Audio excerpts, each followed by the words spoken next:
अमित कुमार मिश्रा आप सबके बीच इतिहास विषय के साथ उपस्थित हूं।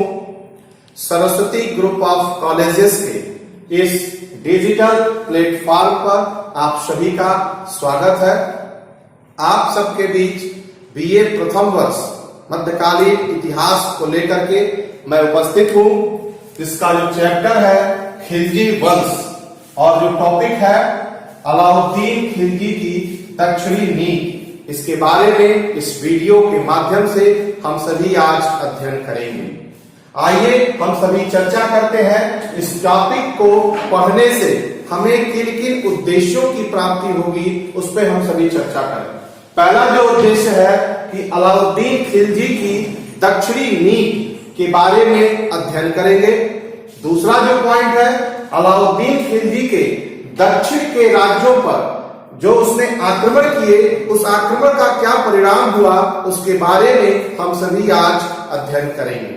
तो आइए हम सभी चर्चा करते हैं अलाउद्दीन खिलजी की दक्षिणी नीति। जैसा कि आप सभी जानते भी हैं कि अलाउद्दीन खिलजी का जो स्वप्न था वो विश्व विजेता बनने का स्वप्न था। ऐसे में अलाउद्दीन खिलजी जब उत्तर भारत पर विजय प्राप्त करता है और विजय प्राप्त करने के बाद वह उसकी आंखें दक्षिण भारत की तरफ गड़ जाती हैं और वह चाहता है कि हमारा एक छत्र राज जैसे उत्तर भारत पर है, ठीक उसी प्रकार दक्षिण भारत पर भी हमारा एक छत्र राज स्थापित हो जाए।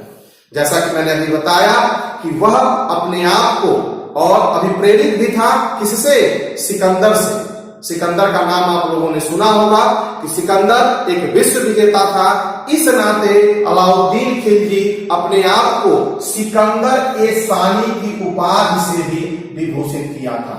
सिकंदर ए सानी की उपाधि से विभूषित किया था और इसका भी ख्वाब विश्व विजेता बनने का था। ऐसे में चूंकि दक्षिण भारत का पर आक्रमण करना आसान नहीं था, क्योंकि दुर्गम क्षेत्र थे, पहाड़ी वाले क्षेत्र थे और वहां पर आक्रमण करना विशेष रूप से मुस्लिम वर्ग के शासकों के लिए यह एक दुरूह कार्य था। ऐसे में उसने इन समस्त समस्याओं को दरकिनार करते हुए उत्तरोत्तर वृद्धि करता हुआ चलता चला गया। उसके पीछे एकमात्र कारण यह था कि उसका आत्मबल बहुत मजबूत था और वह एक महत्वाकांक्षी और साम्राज्यवादी सुल्तान था।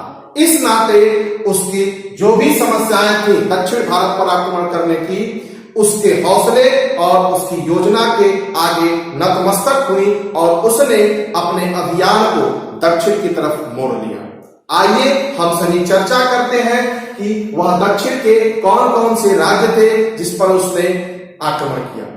देखिए यहाँ लिखा हुआ है दक्षिणी राज्य और उसके शासक। पहला जो दक्षिणी राज्य है देवगिरी, जिसका शासक रामचंद्र देव। दूसरा जो शासक है, दूसरा जो राज्य है तेलंगाना, जिसका शासक प्रताप रुद्र देव द्वितीय। तीसरा जो राज्य है होयसल, जिसका शासक बल्लाल देव। और जो चौथा है पांड्य राज, मदुरै के पांड्य राज थे। इसका शासक वीर पांड्य और सुंदर पांड्य नामक दो सगे भाई इस पर शासन कर रहे थे। तो आइए हम सभी बारी बारी से समस्त राज्यों के बारे में विस्तृत रूप से अध्ययन करें। पहला जो है देवगिरी, जैसा कि मैंने बताया कि देवगिरी का जो शासक था वह रामचंद्र देव था।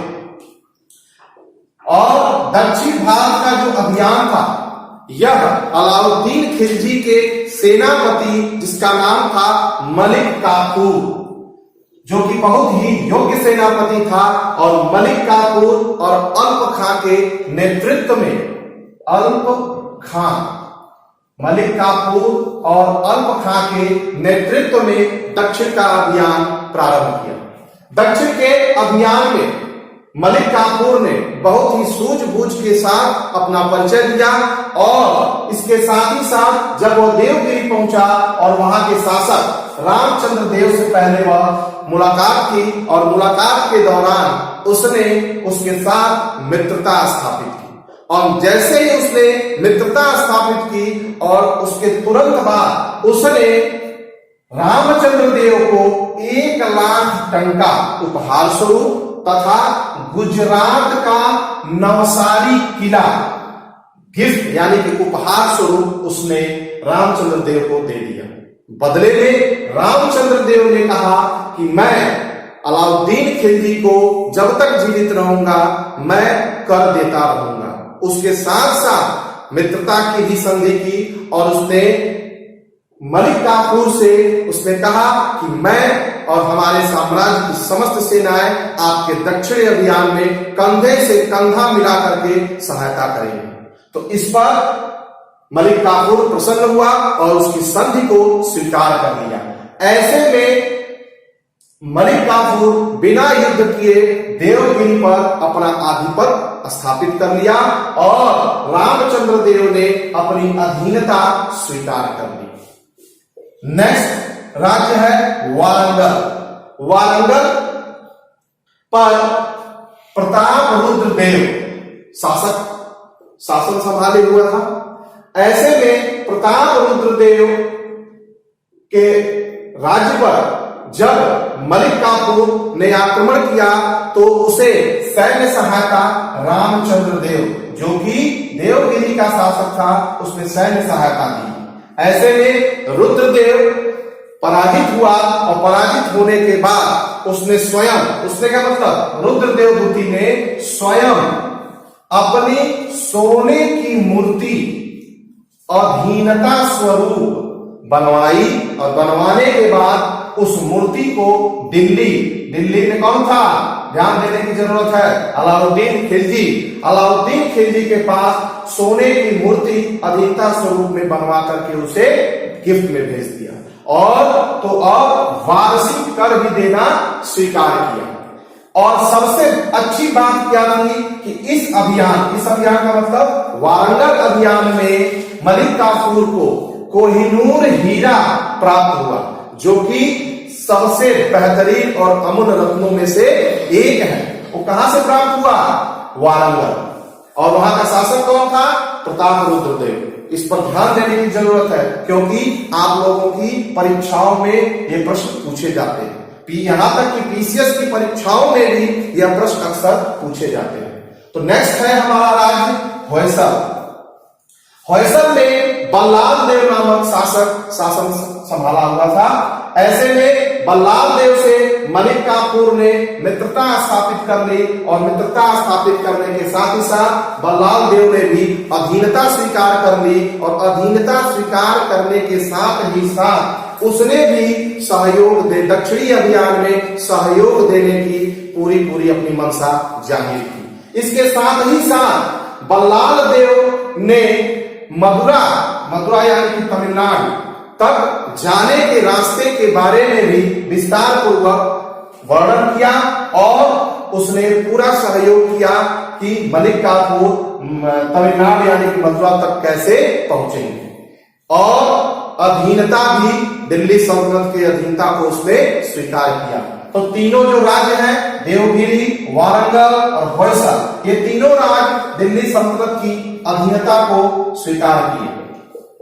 नेक्स्ट और हमारा अंतिम है पांड्य जो कि मदुरै का था। यहां पर दो भाई वीरपांड और सुंदरपांड अपनी शासन सत्ता को संभाले हुए थे, लेकिन जब मलिक काफूर पांड्य शासक पर आक्रमण किया तो उस समय आक्रमण करने से पहले देखा कि वीरपांड और सुंदरपांड जो दोनों सगे भाई थे या दोनों भाई आपस में युद्ध कर रहे थे। ऐसे में उसको लाभ लेना था और लाभ का फायदा उठाने के लिए जब वो वहां पहुंचा तो पहुंचने के बाद अलाउद्दीन खिलजी का जो सेनापति था मलिक काफूर, उससे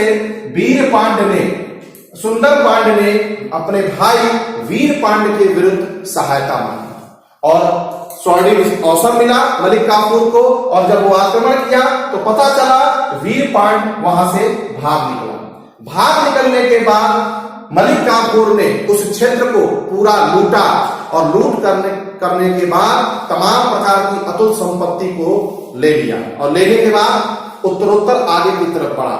जब वह मदुरा की तरफ खोजते खोजते वीर पांड्य को खोजते खोजते मलिक काफूर मदुरा पहुंचा और मदुरा पहुंचने के बाद उसने वहां भी खूब लूटपाट की और लूटपाट करने के बाद क्योंकि वहां से भी वीर पांड्य भाग निकला और ऐसे में मदुरा में स्थित रामेश्वर मंदिर को उसने लूटा और लूटने के बाद वहां पर एक मस्जिद भी बनवाई और मदुरै में उसने अतुल धन संपदा तो प्राप्त किया ही और इसके साथ ही साथ लगभग जो आंकड़े मिलते हैं 120 हाथी को भी प्राप्त किया। इतना धन संपदा को लेकर के यह वापस दिल्ली की तरफ गया। इसके साथ ही साथ अंततोगत्वा पांड्य राज एक ऐसा राज्य था जिसने दिल्ली सल्तनत की अधीनता को स्वीकार नहीं किया। ऐसे में हम देखते हैं कि धन की दृष्टि से यह अभियान का मतलब पांड्य राज्य का अभियान सबसे सफल अभियान था, लेकिन सैनिक दृष्टिकोण से यह अभियान या राजनीतिक दृष्टिकोण से यह अभियान सफल न था। ऐसे में तमाम अतुल संपत्ति को लेकर के मलिक काफूर वापस दिल्ली सल्तनत की तरफ अग्रसर हुआ और ये तीनों राज्य दिल्ली सल्तनत की अधीनता को स्वीकार किए और पांड्य राज्य ने दिल्ली सल्तनत की अधीनता को स्वीकार नहीं किया। इसी के साथ ही हम सभी नेक्स्ट वीडियो में आपके साथ पुनः मिलेंगे। Thank you.